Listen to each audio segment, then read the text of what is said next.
ایوب اور اس کا 5واں باب جو 27 آیات پر مشتمل ہے۔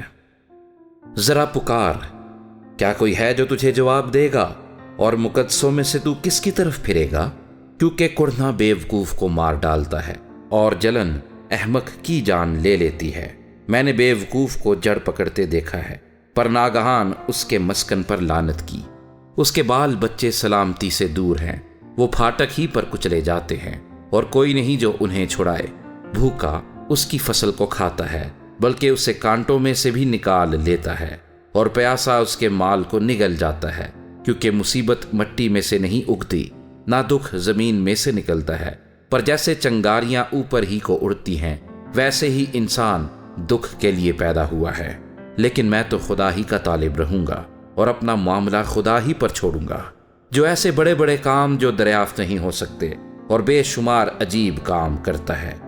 وہی زمین پر می برساتا اور کھیتوں میں پانی بھیجتا ہے، اسی طرح وہ فروتنوں کو اونچی جگہ پر بٹھاتا ہے، اور ماتم کرنے والے سلامتی کی سرفرازی پاتے ہیں۔ وہ عیاروں کی تدبیروں کو باطل کر دیتا ہے، یہاں تک کہ ان کے ہاتھ ان کے مقصود کو پورا نہیں کر سکتے۔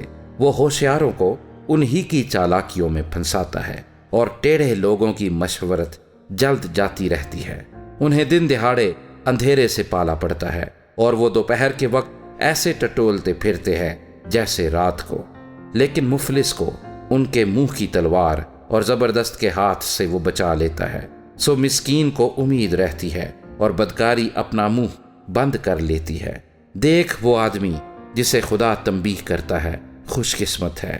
اس لیے قادر مطلق کی تادیب کو حقیر نہ جان، کیونکہ وہی مجروح کرتا اور پٹی باندھتا ہے، وہی زخمی کرتا ہے اور اسی کے ہاتھ چنگا کرتے ہیں۔ وہ تجھے 6 مصیبتوں سے چھڑائے گا، بلکہ 7 میں بھی کوئی آفت تجھے چھونے نہ پائے گی۔ کال میں وہ تجھ کو موت سے بچائے گا، اور لڑائی میں تلوار کی دھار سے۔ تو زبان کے کوڑے سے محفوظ رکھا جائے گا، اور جب ہلاکت آئے گی تو تجھے ڈر نہیں لگے گا۔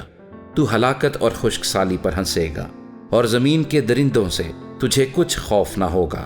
میدان کے پتھروں کے ساتھ تیرا ایکا ہوگا، اور جنگلی درندے تجھ سے میل رکھیں گے، اور تو جانے گا کہ تیرا ڈیرا محفوظ ہے، اور تو اپنے مسکن میں جائے گا اور کوئی چیز غائب نہ پائے گا۔